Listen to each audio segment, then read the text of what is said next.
Welcome to our channel.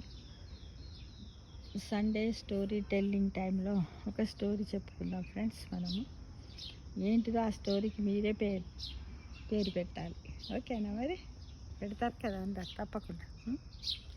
ఏంటిదంటే, రాత్రి భోజనాల తర్వాత ఒక టీచరు ఆమె స్టూడెంట్స్ రాసినటువంటి ఎస్ఏ రైటింగ్ కాంపిటీషన్ పేపర్లను దిద్దడం ప్రారంభం చేసింది.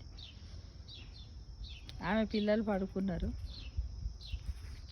భర్త కుర్చీలో కూర్చొని తన స్మార్ట్ ఫోన్లో క్యాండిల్ క్రష్ ఉంటుంది కదా ఫ్రెండ్స్, వీడియో గేమ్ లీనమై ఉన్నాడు అనమాట. చివరి పేపర్ దిద్దడానికి తీసి చదివిన ఆ టీచర్ నిశ్శబ్దంగా ఏడుస్తుందట. ఆ టీచర్ ఏడుస్తుందట. ఆ ఏడుపు వెక్కిళ్ళ శబ్దానికి భర్త తల తిప్పి చూసి ఆశ్చర్యపడాలి. ఏంటి మీ పేపర్లు దిద్దుకుంటే ఎందుకు ఏడుస్తుంది అని. ఏమైంది ఎందుకు ఏడుస్తున్నావు, ఏం జరిగింది అడిగాడు అతను టెన్షన్. అరే ఏమన్నా అయిందా, హెల్త్ ప్రాబ్లమా, ఎందుకు ఏడుస్తుంది, ఇప్పటిదాకా బాగానే ఉంది కదా అని అడిగాడట. నిన్న సెకండ్ క్లాస్ విద్యార్థులకు హోంవర్క్ ఇచ్చాను, మీరు ఏం కావాలనుకుంటున్నారు అనే అంశంపై ఏదైనా రాసుకొని రమ్మని చెప్పిన నేను. సెకండ్ టు ఫిఫ్త్ క్లాస్ పిల్లలకి నేను చెప్పాను, ఏదైనా మీకు ఏమైనా కావాలని అనుకుంటే ఒక వ్యాసం రాయండి అని ఎస్ఏ రైటింగ్ కాంపిటీషన్ కోసము ఇచ్చిన వాళ్ళకు ఇస్తే ఒక 4th క్లాస్ పిల్లోడు ఇలా రాశాడు అంటూ భర్తకు చెప్పింది అనమాట.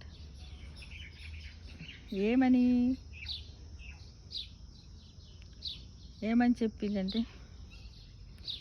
భర్త ఆసక్తిగా అంత ఏడిపించే విధంగా ఏం రాశాడు, హెడ్డింగ్ ఇలా పెట్టాడు, నేను స్మార్ట్ ఫోన్ అవ్వాలని నా కోరిక. హెడ్డింగ్ పెట్టిండంటే ఏంటంటే, నేను స్మార్ట్ ఫోన్ అవ్వాలని నా కోరిక. అమ్మా నాన్నలు స్మార్ట్ ఫోన్ను చాలా ప్రేమిస్తారు.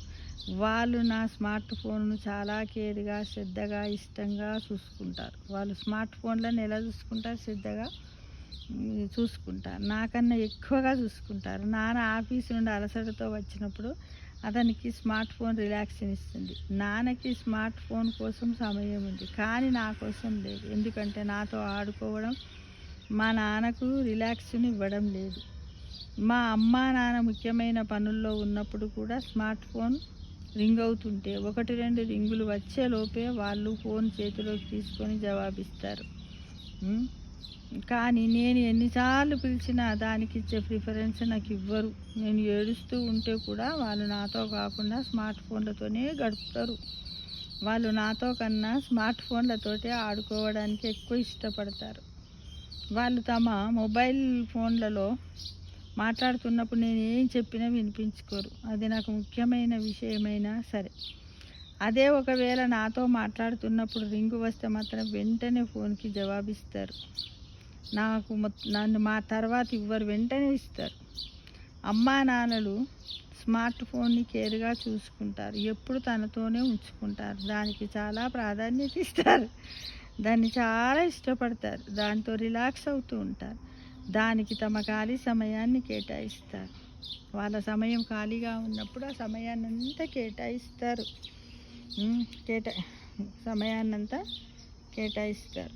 దానిని ఎప్పుడు పని వాళ్ళకి అప్పగించరు. నేను ఒక్కరోజు మాట్లాడకపోయినా బాధపడరు. కానీ స్మార్ట్ ఫోన్ 1 గంట పనిచేయకపోతే చాలా కంగారు పడతారు, హడావిడి చేస్తారు, షాపుకి పోతారు, రిపేరింగ్ చేయించుకొని వస్తారు. రాత్రి పడుకున్నప్పుడు కూడా పక్కనే ఉంచుకుంటారు. ఉదయం లేవగానే దాన్నే చేతిలోకి తీసుకుంటారు. కాబట్టి నా కోరిక ఏమిటంటే, నేను అమ్మా నాన్న చేతిలో ఉండే స్మార్ట్ ఫోన్ కావాలనుకుంటున్నాను. భార్య చదువుతుంటే విన్న భర్తకు మనసంతా పిండేసినట్లయింది. అతని కళ్ళలో కూడా కొంచెం తడి వస్తుండగా, ఎవరు రాశారది అడిగాడు భార్య. మన కొడుకు అంది భార్య కన్నీరు కారుతుండగా. వాళ్ళ అబ్బాయి. వస్తువులను ఉపయోగించుకోవాలి, బంధాలను ప్రేమించాలి. అన్ని బంధాల కన్నా ఎక్కువగా వస్తువులపై బంధాన్ని ఏర్పరచుకొని ప్రేమించడం మొదలు పెడుతూ ఉంటే క్రమముగా అసలైన బంధాలు వెనక్కి పోతాయి, నెట్టివేయబడతాయి. ఇది నిజంగా జరిగిన కథ. కాబట్టి ఇలాంటి కథల్లో తల్లిదండ్రులు మీరు కావద్దు. మీ గుండెను తాకితే మరికొన్ని గుండెలకు చేర్చండి. ఈ కథ అందరికి కూడా వినిపించండి అని ఒక చోట నేను సేకరించాను. కొంచెం మార్పులు చేసి మీకు కథ చెప్పాను ఫ్రెండ్స్. అంటే ఇప్పుడు మనం ఇంట్లో కూడా అంతే. ఇప్పుడు ఏంటంటే మామూలుగా అంటే కొన్ని టైముల్లో మనం కూడా అలానే చేస్తాం. కాకపోతే ఏంటంటే నేను మట్టుకు కొన్ని టైమింగ్స్ పెట్టుకున్నాను ఫ్రెండ్స్. ఎలా అంటే మార్నింగ్ ఎక్సర్సైజ్ అంతా అయిపోయిన తర్వాత అందరికి గుడ్ మార్నింగ్ పెట్టేస్తా. పెట్టి అక్కడ పెట్టి ఒక్కసారి స్టేటస్ చూస్తా అంతే. కొన్ని గ్రూప్స్ చూస్తారు, 2 3 ఒక 5 మినిట్స్ అయిపోతుంది.